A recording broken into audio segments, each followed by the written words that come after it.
Hello दोस्तों, स्वागत है आपका रिक्ताज एम्पायर में। दोस्तों हम लोग यूजीसी नेट पेपर 1 के जितने भी चैप्टर वाइज पीवाईक्यूज हैं वो कवर कर रहे थे। दोस्तों हम लोगों ने पहले चैप्टर शिक्षण अभिवृत्ति टीचिंग एप्टीट्यूड की 2 क्लासेस बना ली है। इससे पहले इसमें हम लोगों ने ए का पहला है वो सारा कवर कर लिया है। शिक्षण अवधारणाएं, उद्देश्य, शिक्षण का स्तर, स्मरण शक्ति, समझ और विचारात्मक, ये टॉपिक पूरा हम लोगों ने कवर कर लिया है दोस्तों। और आज हम लोग कवर करेंगे ए का दूसरा, विशेषताएं और मूल अपेक्षाएं दोस्तों। तो दोस्तों हम लोगों ने इसके 81 यानी 81 क्वेश्चन 2 वीडियोस में कवर कर लिए हैं टॉपिक वाइज बहुत अच्छे से। दोस्तों आप लोग उन वीडियोस पे जाके अच्छे से वो पूरी क्लास आप लोग देख सकते हैं और उसी के आगे से आज हम लोग स्टार्ट करेंगे। दोस्तों हम लोग 81 तक क्वेश्चन कवर कर चुके थे और इस वीडियो में हम लोग 82 से क्वेश्चंस कवर करेंगे। तो दोस्तों हम लोग आज से पढ़ेंगे विशेषताएं और मूल अपेक्षाएं। तो चलिए इसका पहला क्वेश्चन है दोस्तों, मस्तिष्क का कौन सा क्षेत्र नई सूचना विशेषकर यदि वह शाब्दिक है के अधिगम की हमारी योग्यता में अंतर्ग्रस्त होता है। तो दोस्तों इसका सही ऑप्शन ए बी डी हो जाएगा। थैलेमस तीनों क्षेत्र नई सूचना विशेषकर यदि वह शाब्दिक है के अधिगम की हमारी योग्यता में अंतर्ग्रस्त होता है और थैलेमस मस्तिष्क की सूचना को एकत्रित करने, ग्रहण करने और अवबोध रूप में प्रस्तुत करने में सहायता करता है। अगला क्वेश्चन है दोस्तों, नीचे 2 कथन दिए गए हैं दोस्तों। कथन पहला है कार्यशील स्मृति का विकासात्मक पथ होता है, इसमें बाल्यकाल में वृद्धि होती है और आयु बढ़ने के साथ यह घटती है। और दूसरा कथन है कार्यशील स्मृति पर सतत दबाव का प्रतिकूल प्रभाव नहीं पड़ता है। दोस्तों इसका सी ऑप्शन सही हो जाएगा। कथन पहला सही है लेकिन कथन जो दूसरा है वो दोस्तों गलत है। चलिए इसकी व्याख्या देख लेते हैं। कार्यशील स्मृति संज्ञानात्मक प्रणाली का अंग है जिसकी क्षमता सीमित है और अस्थायी रूप से कुछ सूचनाओं को संग्रहित कर सकती है। कार्यशील स्मृति का विकासात्मक पथ होता है और इसमें बाल्यकाल में वृद्धि होती है और आयु बढ़ने के साथ यह घटती है और इस पर सतत दबाव का प्रतिकूल प्रभाव भी पड़ता है। अगला क्वेश्चन है दोस्तों, अनुसंधानों में प्रभावी शिक्षण का मुख्य व्यवहार किसे माना जाता है। तो इसका सी ऑप्शन सही हो जाएगा, शिक्षक कार्य अभिमुखीकरण। दोस्तों अगले क्वेश्चन में सूची 1 को सूची 2 से सुमेलित करना है। तो सूची 1 में दिया गया है प्रभावी शिक्षण हेतु मुख्य व्यवहारों का योगदान और सूची 2 में दिया गया है विवरणात्मक विशेषताएं।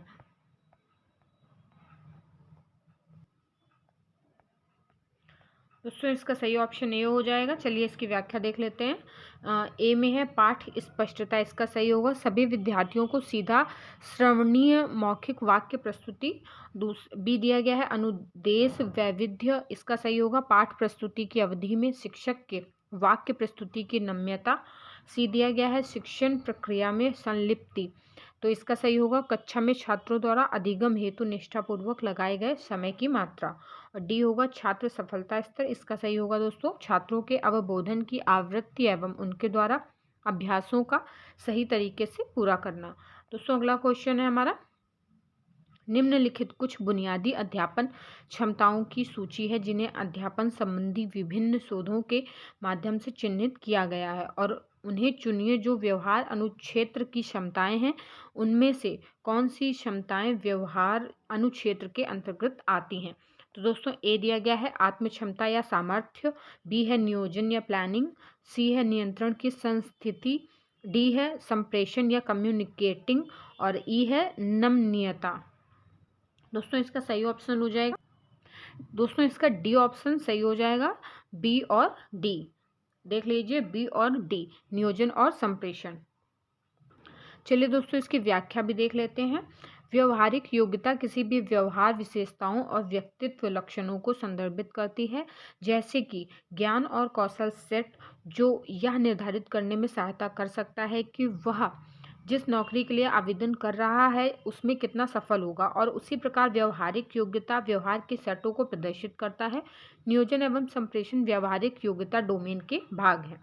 अगला क्वेश्चन है दोस्तों, निम्न में से कौन एक अच्छे शिक्षक की विशेषता नहीं है। दोस्तों ध्यान से पढ़िएगा, इसमें पूछा गया है कौन सी विशेषता नहीं है।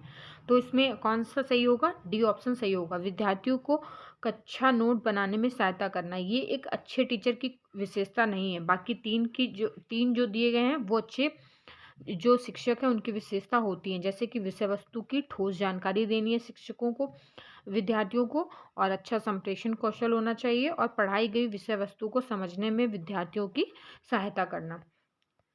चलिए हम लोग इसकी व्याख्या देख लेते हैं दोस्तों। और ये क्वेश्चन कब आया आप लोग ये भी देखते चलिएगा। छत्तीसगढ़ के पीईबी सेट एग्जाम में आया दोस्तों। विद्यार्थियों को कक्षा नोट्स बनाने में सहायता करना एक अच्छे शिक्षक की विशेषता नहीं है। एक अच्छे शिक्षक की विशेषताएं इस प्रकार हैं: विषय वस्तु की ठोस जानकारी, अच्छा संप्रेषण कौशल, पढ़ाई गई विषय वस्तु को समझाने में विद्यार्थियों की सहायता करना, प्रभावशाली वक्ता, आत्मविश्वासी और प्रेरित करने की क्षमता आदि। अगला क्वेश्चन है दोस्तों, शिक्षण प्रभावकारिता को प्रभावित करने वाला सर्वाधिक प्रबल कारक है। तो इसका सही ऑप्शन सी हो जाएगा, व्यावसायिक दक्षता। व्यावसायिक दक्षता, चलिए इसकी व्याख्या देख लेते हैं। व्यावसायिक दक्षता आधुनिक युग की मांग है, और यह दक्षता या शिक्षण छात्रों को जीविकोपार्जन करने के योग्य बनाती है। और शिक्षा के क्षेत्र में व्यावसायिक शिक्षा को जोड़ने का प्रथम प्रयास कोठारी आयोग 1964 में किया गया। इस प्रकार यह दक्षता छात्रों को व्यवसाय चुनने एवं व्यवसाय से संबंधित योग्यता प्राप्त कराने का अवसर प्रदान करती है। अगला क्वेश्चन है दोस्तों हमारा, किसी समूह में सामाजिक व्यवहार के पैटर्न को मापने की तकनीकें कहलाती हैं। तो इसका ए ऑप्शन सही हो जाएगा, समाज मिति। चलिए इसकी व्याख्या देख लेते हैं। किसी समूह में सामाजिक व्यवहार के पैटर्न को मापने की तकनीक समाज मिति या सोशियोमेट्री कहलाती है, और इसके माध्यम से एकाकी, उपेक्षितों तथा अस्वीकृत व्यक्तियों के व्यक्तित्व संबंधी समस्याओं का पता लगाने के लिए किया जाता है, और इस प्रकार यह तकनीक सूचना प्राप्त करने का एक उपयोगी माध्यम है। अगला क्वेश्चन है दोस्तों, नीचे दो सेट दिए गए हैं। सेट 1 में अधिगमकर्ता की विशेषताओं का प्रकार दिया गया है, और सेट 2 में उनकी व्याख्या दी गई है। तो दोनों सेटों का सुमेलन करना है, यानी सूची 1 को सूची 2 से मिलाना है दोस्तों। चलिए आप लोग ये देख लीजिए, फिर हम लोग सीधे व्याख्या की तरफ बढ़ेंगे। दोस्तों इसका सी ऑप्शन सही हो जाएगा। चलिए व्याख्या देख लेते हैं। जो अकादमिक विशेषताएं हैं उसका क्या सही होगा, अधिगमकर्ता आवश्यकता पड़ने पर अपने पाठ्यक्रम में विभिन्न तथ्यों का चयन करता है। और बी दिया गया है सामाजिक विशेषताएं, अधिगमकर्ता समकक्षियों के टीम मेंबर के रूप में कार्य करता है दोस्तों। उसके बाद सी है भावनात्मक विशेषताएं, इसका सही होगा, अधिगमकर्ता अपनी कक्षा के सदस्यों की पसंद और नापसंद दृष्टि से व्यक्तिगत मतभेदों को सम्मान देना शुरू कर देता है। और डी है संज्ञानात्मक विशेषताएं, यानी कि अधिगमकर्ता संबंधित संदेशों का सही रूप में संकेतन और विसंकेतन करता है।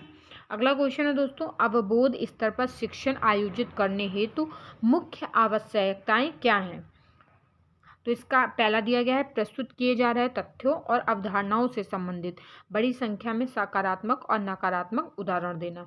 और दूसरा दिया गया है, तथ्यों को रेखांकित करने वाली मुख्य विशेषताओं को याद करने पर बल देते हुए उनकी प्रस्तुति। और तीसरा दिया गया है, अपेक्षित सूचना को तुरंत उपलब्ध करने का अवसर प्रदान करना। चौथा है, किसी मुद्दे के सकारात्मक और नकारात्मक पहलुओं की जांच हेतु परिचर्चा आयोजित करना। दोस्तों इसी का पांचवा दिया गया है, विद्यार्थियों को प्रस्तुत तथ्यों की स्वयं द्वारा व्याख्या करने का ऑप्शन प्रदान करना। चलिए इसका सही ऑप्शन क्या है, ऑप्शन ए, केवल 1, 4 और 5। चलिए दोस्तों इसकी व्याख्या भी देख लेते हैं। अवबोध स्तर पर शिक्षण आयोजित करने हेतु मुख्य आवश्यकताएं हैं। पहली है, प्रस्तुत किए जा रहे तथ्यों और अवधारणाओं से संबंधित सकारात्मक और नकारात्मक उदाहरण बड़ी संख्या में दिए जाएं। फिर है नेक्स्ट है, किसी मुद्दे के सकारात्मक और नकारात्मक पहलुओं की जांच हेतु परिचर्चा आयोजित करना। विद्यार्थियों को प्रस्तुत तथ्यों की स्वयं द्वारा व्याख्या करने का अवसर प्रदान करना। नेक्स्ट है, तथ्यों को स्मरण करने के साथ साथ उन्हें समझना और प्रस्तुत विषय में दक्षता प्राप्त करना एवं सामान्यीकरण की क्षमता को विकसित करना। अगला क्वेश्चन है, अवबोध स्तर शिक्षण में महत्वपूर्ण क्या है। दोस्तों इसका ए ऑप्शन सही हो जाएगा, तथ्यों और विचारों के बीच संबंध को देखने के दायरे का संवर्धन। इसकी व्याख्या देख लेते हैं दोस्तों। तथ्यों और विचारों के बीच संबंध को देखने के दायरे का संवर्धन अवबोध स्तर शिक्षण में महत्वपूर्ण है और शिक्षण के इस स्तर के प्रमुख प्रतिपादक मॉरिसन थे और शिक्षण के इस स्तर में अधिगमकर्ता न सिर्फ तथ्यों का स्मरण करता है अपितु संबंधित विषय में अंतः दृष्टि भी विकसित करता है। अगला क्वेश्चन है, निम्नलिखित में से उन विशेषताओं की पहचान कीजिए जो एक प्रभावी अध्यापक बनने के लिए सहायक व्यवहार के वर्ग के अंतर्गत आती है। तो इसका पहला दिया गया है संरचना बनाना, दूसरा है विद्यार्थी सफलता दर, तीसरा है विद्यार्थी मतों का प्रयोग करना, चौथा है परीक्षण करना, पांचवा है अनुदेशात्मक विविधता। तो दोस्तों इसका सही ऑप्शन हो जाएगा ऑप्शन डी, केवल पहला, तीसरा और चौथा। अगला क्वेश्चन है दोस्तों, शिक्षण की निम्नलिखित सक्षमताओं की सूची में से उनकी पहचान कीजिए जो व्यक्तित्व और अभिवृत्ति से संबंधित हैं। तो पहला है प्रबंधन करना, दूसरा है अनुश्रवण करना, तीसरा है नियंत्रण की संस्थिति, चौथा है नियोजन और पांचवा है आत्म प्रभावोत्पादकता।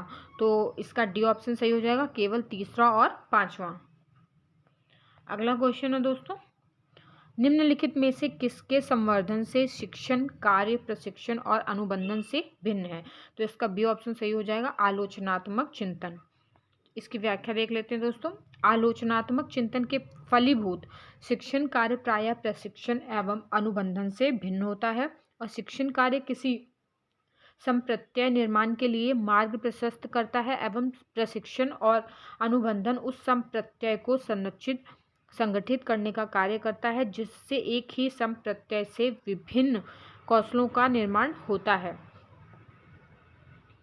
अगला क्वेश्चन है, नीचे के पश्च प्रत्यक्षवादी उपागम में निम्नलिखित में से किस प्रकार के शोध पर बल दिया गया है। पहला है प्रयोगात्मक शोध, बी है दृश्य घटना शोध, सी है नृजातीय शोध, डी है कार्यात्मक शोध, ई है क्रियात्मक शोध। तो इसका सही ऑप्शन हो जाएगा बी, सी और ई।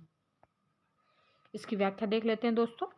शोध के पश्च प्रत्यक्षवादी उपागम के अंतर्गत दृश्य घटना शोध, नृजातीय शोध तथा क्रियात्मक शोध पर बल दिया गया है। पश्च प्रत्यक्षवादी उपागम सिद्धांतों को वैज्ञानिक या सामाजिक विज्ञान होने का प्रयास नहीं करता है बल्कि वे मामलों की गहराई से विश्लेषण करने की कोशिश करता है ताकि यह तय किया जा सके कि घटना के पीछे क्या कारण है। अगला क्वेश्चन है दोस्तों, निम्नलिखित कथनों में से कौन सा समावेशी शिक्षण की अवधारणा की व्याख्या करता है। तो इसका सही ऑप्शन हो जाएगा दोस्तों इसका डी ऑप्शन सही हो जाएगा। शिक्षक विभिन्न पृष्ठभूमियों के विद्यार्थियों को एक ही कक्षा में एक साथ सिखाता है। चलिए दोस्तों इसकी व्याख्या देख लेते हैं। दोस्तों इसकी व्याख्या है, शिक्षण पद्धति की ऐसी अवधारणा जब शिक्षक विभिन्न पृष्ठभूमियों के बच्चों को एक साथ एक ही कक्षा में पढ़ाता व सिखाता है तो उसे समावेशी शिक्षण की अवधारणा कहते हैं। दूसरे शब्दों में समावेशी शिक्षण का उद्देश्य सभी प्रकार के बच्चों को एक समान अवसर प्रदान करने के साथ साथ पूर्ण भागीदारी व समान शिक्षा की प्राप्ति का माहौल निर्माण करना होता है ताकि उसके अंदर आत्मविश्वास जागृत हो सके। और समावेशी शिक्षण के अंतर्गत शारीरिक व मानसिक रूप से विकलांग बालक, अभिगमन आसक्त बालक तथा अनुसूचित जाति, अनुसूचित जनजाति, निर्धन पिछड़े वर्ग के बालकों का समावेश होता है। अगला क्वेश्चन है दोस्तों, निम्नांकित में से कौन कक्षागत शिक्षण की विशेषताओं को प्रदर्शित करता है। तो दोस्तों इसका ए दिया गया है, कक्षा में पूर्ण उपस्थिति के माध्यम से, बी है कक्षा में अनेक सहायक शिक्षण सामग्री के माध्यम से, सी है कक्षा में छात्रों का मौन सुनिश्चित करने के माध्यम से और डी क्या है दोस्तों, कक्षा में छात्रों द्वारा गुणवत्तापूर्ण प्रश्न पूछने के माध्यम से। तो इसका सही ऑप्शन दोस्तों डी हो जाएगा, कक्षा में छात्रों द्वारा गुणवत्तापूर्ण प्रश्न पूछने के माध्यम से। चलिए दोस्तों इसकी व्याख्या देख लेते हैं। कक्षागत शिक्षण का अर्थ है शिक्षक द्वारा कक्षा में शिक्षार्थियों को सीखने के लिए तैयार करना और उनके लिए सीखने की उपयुक्त परिस्थितियों का निर्माण करना और उनके व्यवहार में वांछित परिवर्तन करना। इनमें शिक्षक और शिक्षार्थी दोनों ही क्रियाशील रहते हैं। कक्षा में छात्रों द्वारा गुणवत्तापूर्ण प्रश्न पूछना कक्षागत शिक्षण की उच्च विशेषताओं को प्रदर्शित करता है। इससे स्पष्ट होता है कि कक्षागत शिक्षण प्रभावशाली है। अगला क्वेश्चन है, छात्रों की शैक्षिक निष्पत्ति में सुधार लाया जा सकता है यदि उनके माँ बाप को प्रेरित किया जाए। तो इसका ए ऑप्शन सही हो जाता है, अपने बालकों के कार्य के निरीक्षण के लिए। चलिए इसकी व्याख्या देख लेते हैं। छात्रों की शैक्षिक निष्पत्ति में सुधार लाया जा सकता है यदि उनके माँ बाप को अपने बालकों के कार्य के निरीक्षण के लिए प्रेरित किया जाए। यदि शिक्षक कक्षा में कितना भी पढ़ाए, यदि घर में माता पिता अपने बालकों के अधिगम कार्यों का निरीक्षण नहीं करेंगे और उन्हें पढ़ने के लिए प्रेरित नहीं करेंगे, तो बालक का अधिगम कार्य ठीक से नहीं होगा। अगला क्वेश्चन है, अध्यापन की सर्वोत्तम प्रणाली है। तो ए है जानकारी प्रदान करना, बी है छात्रों से पुस्तकें पढ़ने के लिए कहना, सी अच्छी संदर्भ सामग्री का सुझाव देना, डी है चर्चा प्रारंभ करने की पहल करना और उसमें भाग लेना। तो दोस्तों जैसे ऑप्शन देख के भी आप लोगों को थोड़ा बहुत तो अंदाजा लग जाता होगा कि इसका कौन सा ऑप्शन सही है। तो दोस्तों इसका डी ऑप्शन सही है। चलिए इसकी व्याख्या देख लेते हैं। अध्यापन की सर्वोत्तम प्रणाली चर्चा प्रारंभ करने की पहल करना और उसमें भाग लेना। चर्चा विधि शिक्षण की एक बहुपयोगी विधि है। जब शिक्षक छात्रों की सहयोग से किसी जटिल समस्या के समाधान तक पारस्परिक आदान प्रदान एवं तर्क के माध्यम से पहुंचता है तो उसे चर्चा विधि कहते हैं। और इस विधि के अंतर्गत शिक्षक को पूर्व में ही छात्रों को चर्चा का विषय, दिन, समय, अवधि एवं कालांश आदि सुनिश्चित कर देता है और छात्रों से चर्चित विषय के सभी पक्षों को तैयार करके लाने के लिए सूचित करता है। यदि वह आवश्यक समझता है तो उस विषय वस्तु की पृष्ठभूमि, पुस्तकालय, सहायक सामग्री एवं पुस्तकों आदि की भी जानकारी प्रदान करता है। दोस्तों आज की क्लासेस में 100 क्वेश्चन हम लोगों की कवर हो गए हैं और मैं चाहती हूँ कि थोड़े थोड़े क्वेश्चन ही अच्छे से कवर किए जाएं ताकि आप लोगों का अच्छे से तैयारी हो और अच्छे से रिवीजन भी होता जाए। और आपकी एग्ज़ाम डेट आ चुकी है 10 जून से 21 जून तक आपकी यूजीसी नेट के एग्ज़ाम होंगे दोस्तों। तो जिन लोगों के एग्ज़ाम जैसे भी हुए हैं आप इस एग्ज़ाम को से आगे बढ़िए और तैयारी आज ही से स्टार्ट कर दीजिए दोस्तों, क्योंकि जो लोग कल पे टालते रहते हैं फिर ऐन मौके पे उस लेवल पे तैयारी नहीं होती, उस टाइम पे सिर्फ रिवीजन होता है दोस्तों। इसलिए अच्छे से पढ़ते चलिए। आप सभी को ऑल द बेस्ट।